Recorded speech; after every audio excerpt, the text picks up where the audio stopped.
As jy daai mamma is en jy sit laat in die aand en jy wonder, hoe gaan jy die rekeninge betaal, die water, die ligte, die skooltasse pak, die kosblikke, dis nuwe skooljaar, jy moet nuwe uitgawes aangee, en jy wonder, hoe gaan ek by alles uitkom? Ek was daar die mamma, en my naam is Gina, ek is 'n doodgewone mamma van Pretoria, ek is 44 jaar oud, en ek het my hele lewe van een gat na 'n ander gat te beweeg.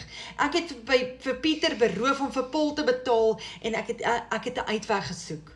Ek het nie net 'n uitweg gesoek om net 'n paar randjies kommissie te kry elke maand nie, of net 'n ekstra side hustle te begin, wat in elk geval meer van my tyd gaan vat nie.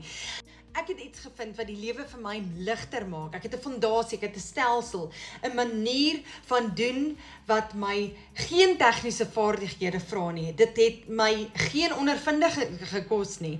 En ek verdien nie net 'n paar rand nie. Ek maak party dae my hele maand se salaris wat ek gekry het in 'n 9 to 5 in een dag. En nee, dit is geen luxe praatjies of slim tricks of enigiets in daai lyn nie. Niks crypto of trading nie. Dis wettig, dis legit. Jy betaal SARS. Ek het net 'n brandende begeerte gehad in my om my lewe te verander en my gesin se lewe te verander. As jy daar sit in stilte en jy sê vir my, Magina, ek soek ook 'n verskil, ek soek 'n oplossing vir al die stres waar ek gaan. So as dit jy is, kom met 'n oplossing.